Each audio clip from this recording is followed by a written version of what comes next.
are you doing today? So hi, my name is Latosca Asberry, and I am a real estate agent and an author. So I officially have 11 books in my pipeline. My first book to be,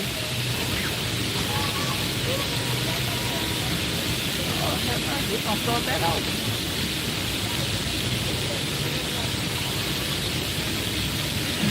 Hi everyone, how you doing today? My name is Latosca Asberry, and I am a real estate agent and an author. So I officially have 11 books in my pipeline. My first book, Home Sweet Homebuilding, will be released in the fall, you all. I'm so excited about that. And so my author friends are supporting me. And my author friends, I'm supporting my author friends, and my author friends are supporting me. That's my tagline right there. So today's book review is The House of These Five. I don't want to butcher her name, because I understand about butchering other names, story of my life. Sedeqa. I want to say Shaniqua, but it's not Shaniqua. Sadiqa Johnson. Please don't come. Don't get me. I am so sorry for butchering your name, and so you all. So okay, at first I was like, well, I didn't like how the book was going, switching characters like it was doing. It was like Ruby, then Eleanor, Ruby, then Eleanor, because it kind of confused me in the beginning. But as the book went on, it started to like make sense how the two worlds became pretty much one without them even knowing. So you have Ruby, who's I don't want to say living in poverty, and I don't want to say less than. Then I don't want to say low income. What word? Because even Eleanor's background was, she came from a working class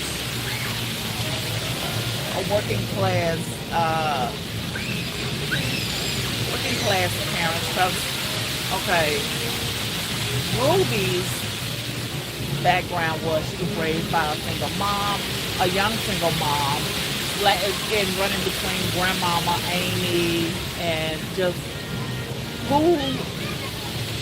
whoever could take her at that time. Looked like grandmama took her for the longest, and then the mom. So she was just pretty much bounced around in the family, and I don't like things like that. You know, I know it happens in real life, and I think this book was real life. But and I just think that's just so sad that you have to bounce children around like that. But yes. And so her dad was nowhere near, around. Mom worked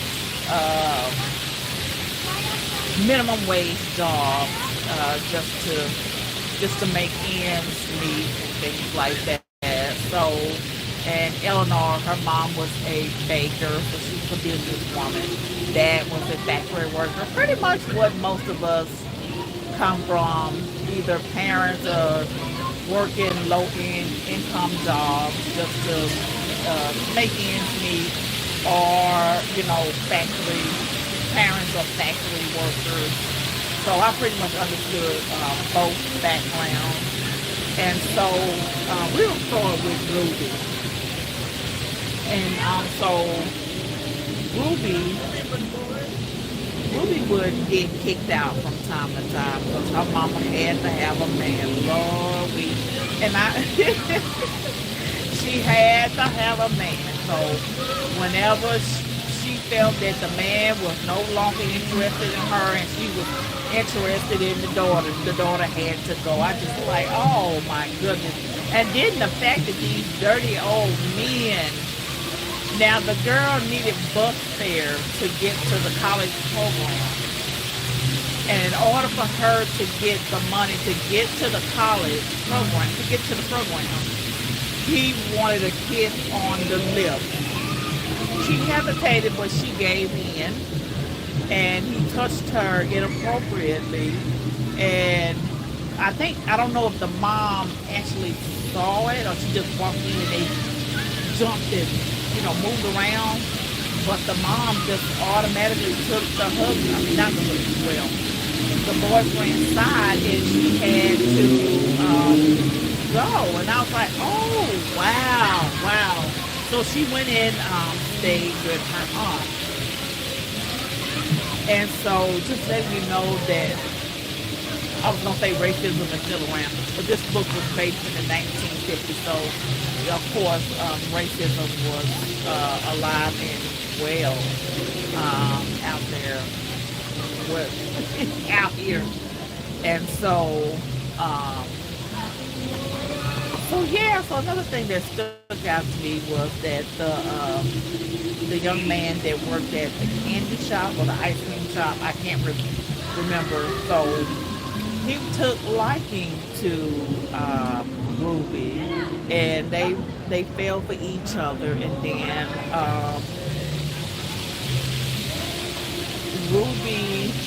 Ruby got pregnant. And remind you, Ruby is still a teenager. She's trying to go through this college program. Y'all remember the college program, Upbound, kind of like that. Well, I don't think, no, that her college program was different from Upbound, because her college program was, as long as they stayed in the program, they would go to school for free. Upbound just found you like scholarships and stuff like that to go. So I guess it's kind of on the same playing field, but not in a kind of similar. That's a similarity to it. And then, so what I didn't like was that the owner of the shop didn't like the fact that Ruby would come around and hang out and things like that. It's just to know that how white people can just be so disgusting to people, just awful to people. I'm like, this little girl is not even bothering you. She's sitting at the counter, eating some ice cream, you all. She ain't bothering you.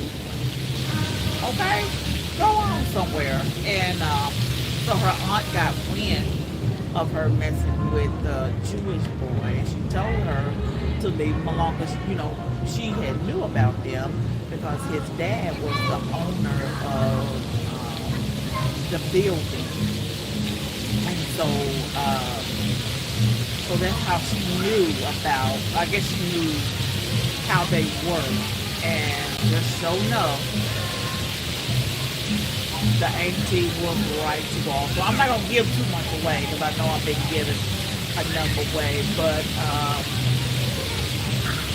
just the simple fact that unwed mothers had to go away,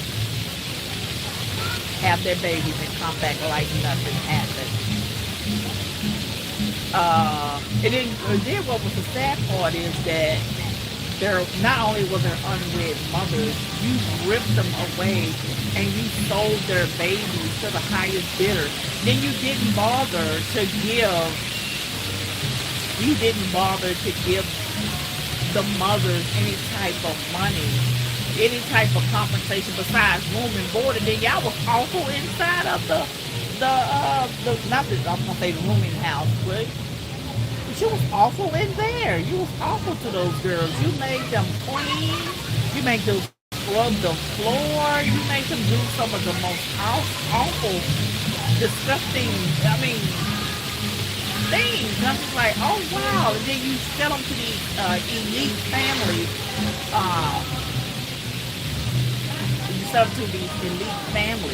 And then what was so sad is you just hear some of the girls' stories that, this one girl in the book, this was her second baby, that she has had from, so she was working for this family, and she ended up pregnant by the husband 2 times, and just the fact that they ripped these babies from these girls and then you sell them, black market, that's what it's called, black market. The fact that you sell these babies to the highest bidder, and then you don't give the girls nothing at all. It's like, oh, okay, come on in. Then the people who bring the girls down there, you ask them to, well, no, this is me throwing out my 2 cents.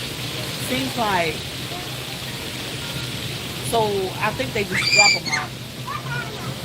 I think they just drop the girls off, but I don't know if no money is exchanged. But I know the elite families and things like that, they have to pay. But the book didn't say how much they have to pay, but they do have to pay. They call it a donation. So yeah, that was just the part for me. I was like, oh my goodness, you all. The fact that you're ripping these children away from these young mothers. Oh man, that was just so heartbreaking. But in Ruby's case, the young man's mother gave her an ultimatum. So it was, so they were trying to, the aunt was trying to take care of it, but the stuff that the aunt was giving, and it made me laugh. I was like, they were trying to go to an abortion place in a residential area, and they was like, no, a white girl died here, so no, I'm not gonna take a risk like that. So it's like, no, get out of here. And so the aunt was like, take some herbal tea. We're giving her herbal tea, giving her all sorts of crazy stuff, and it just it would not work. I was just really, that was just too funny to me. But yeah, so none of that worked. And so his mom gave her an ultimatum.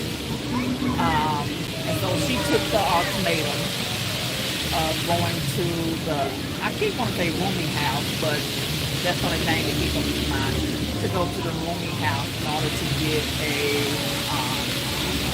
full-fledged scholarship.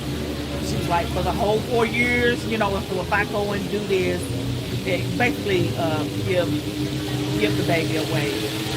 I can do full 4 years for free. She made sure she secured her education. So that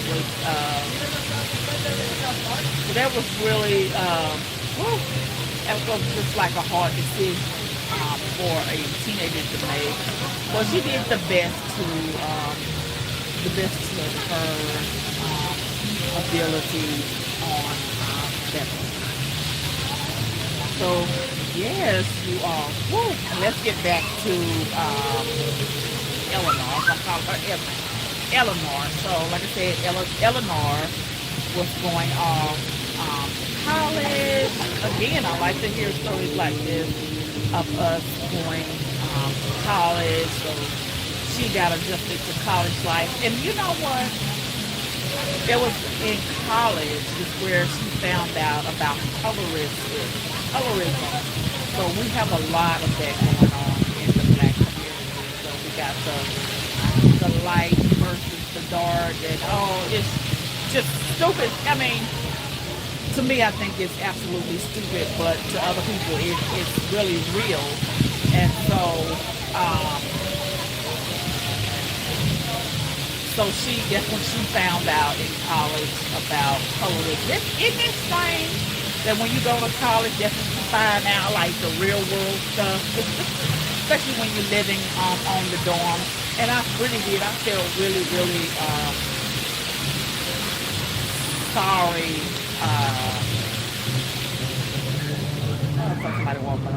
I really felt sad when she didn't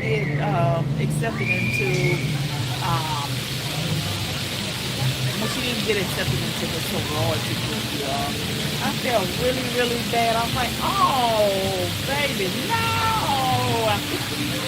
I did. I really felt, because that's like the height. I mean, I don't know if you all remember in high school that, the two biggest ones was Delta Sigma Theta and AKA, and it was like one of them two. You know, that was the goal, to go there and be a part of one of those sorority groups, and just not to know. I mean, just to know that you didn't make the line. That's what it's called. You didn't make the line. That was right there was another one that had me in my feelings. So she did her work study job working in the library.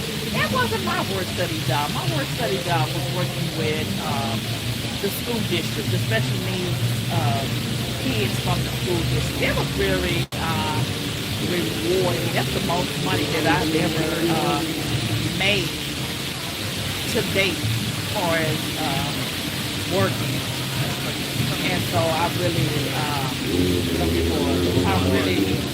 like that job. But yeah, for her work study job was working in the library. So I guess that's where you meet a lot of young men. So she met this man, and they both fell for each other.